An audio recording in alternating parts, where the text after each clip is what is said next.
Erev Tov Chavrim, I'm Stephen Ben-Nun. You're watching Israeli News Live. It looks like the U.S. is beginning to prepare the public for a preemptive strike on North Korea.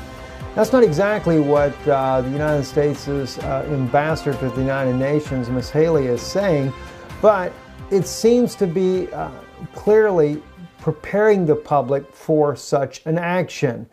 And of course, we cannot say that it doesn't go unmerited with Kim Jong-un and his latest nuclear missile test that he did, his latest ICBM. Now, some people some are trying to downplay this as not being an ICBM, but as of right now, it has a range of 4,500 kilometers, can go pretty doggone good ways.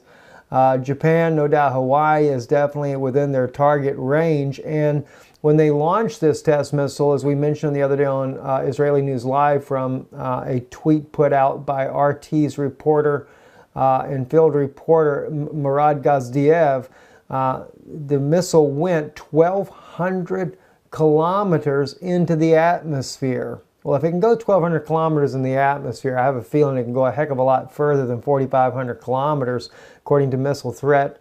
Their website, missilethreat.csis.org.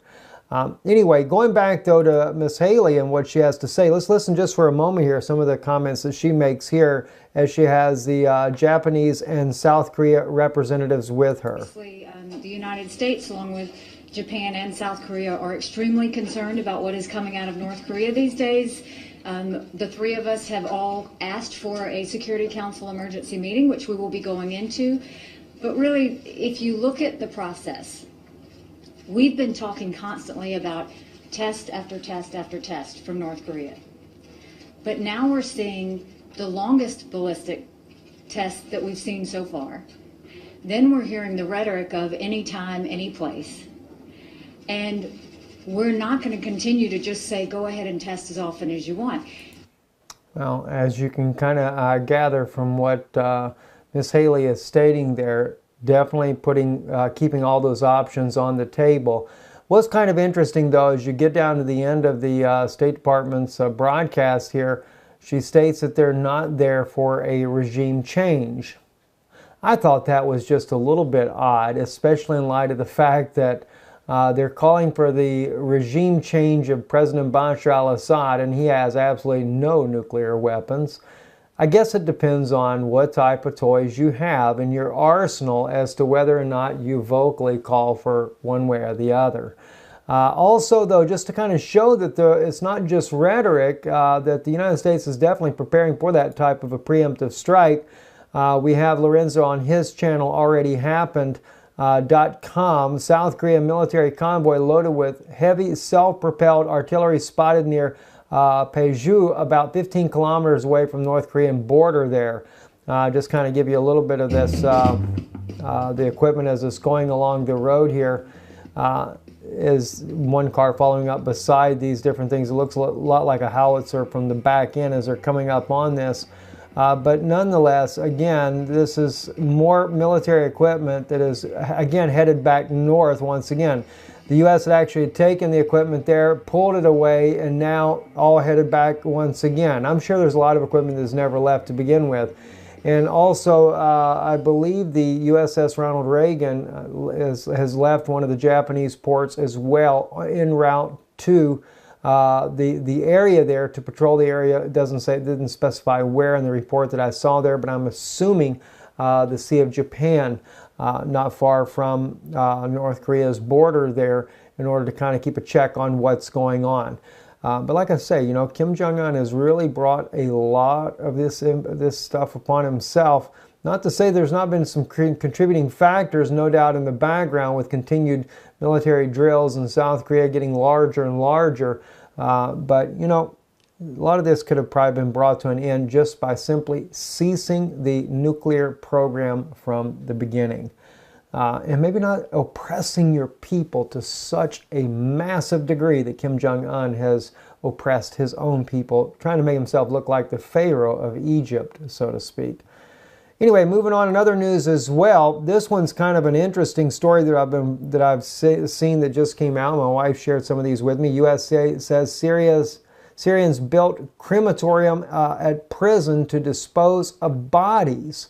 This is an accusation coming out by Washington, and again, I believe it's another groundwork for a preemptive strike. So it seems that the groundwork is being laid for a preemptive strike on North Korea, but there's a little bit more tender gloves being used with North Korea because Kim Jong-un, by the way, does actually have nuclear-capable weapons, and now with a much more ability to deliver those weapons at even further distances. I kind of thought it was funny too, though, if you think about it, because when it comes to Kim Jong-un and these nuclear weapons, the U.S. is trying to make it look like, well, Russia should be concerned because they can really reach into Russian territory pretty deep. Kim Jong-un is not worried about Russia, and Russia is not worried about Kim Jong-un using his weapons on his country. I think that's kind of just ludicrous to begin with, but nonetheless, he still could use them on someone, and that's a dangerous situation. But there again, as many people do point out, and critics as well, said the only ones that have used it thus far is the United States. So anyway, let's move on though. So the U.S. is saying that Syria has built crematoriums at a prison to dispose of the bodies. This is some of the latest rhetoric coming out of Washington against President Bashar al-Assad. And I haven't really dove deep enough into this as of yet, but I'm just concerned that, again, it's once again more rhetoric. And why would this type of rhetoric be coming out to begin with? Well, as we already know, the U.S., U.K., Jordan deployed troops, tanks in the southern Syria. Syria is what the reports that are coming out, and they've got all this military equipment there, so they got to do something with this military equipment. Don't forget what was stated by former General Wesley Clark when he said, if you got a good military, well, every problem's got to look like a nail because you got a great hammer. So that's exactly what they're doing. Seems like they're building up a bunch of excuses just to go and attack, to bring Bashar al-Assad down in the presidency. And not only that, time has come to assassinate Assad, says a senior Israeli minister. Just unreal the way things are going now. Anyway, housing minister cites reports of fresh atrocities in Syria. Yoav Gallant was IDF major generals responsible for Gaza's front. President Bashar al-Assad should be eliminated to stop the atrocities taking place in Syria, according to an Israeli minister in Benjamin Netanyahu's government. Housing and construction minister Yoav Gallant, a retired major general who led the Israel Defense Forces and Southern Command, which includes the Gaza Strip, pointed to the U.S. allegations that the Assad regime built a crematorium at a prison outside Damascus to cover up mass murders.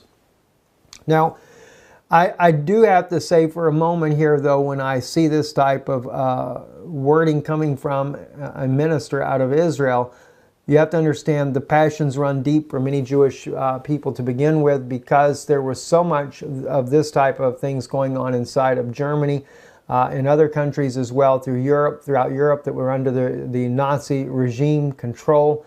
And it's something that the Jewish people look at as saying, you know, never again. We cannot have this happen once again. In my own family, my both mother and father's side, thousands were killed in the Holocaust. And of course, many of them went to crematoriums as well. So it touches a nerve for the Jewish people when they hear about crematoriums. But the question comes in as to whether or not the allegations are really true. Now, we've seen satellite photos that they're showing that they're alleging that this is a crematorium being used to burn the bodies of all those soldiers being killed.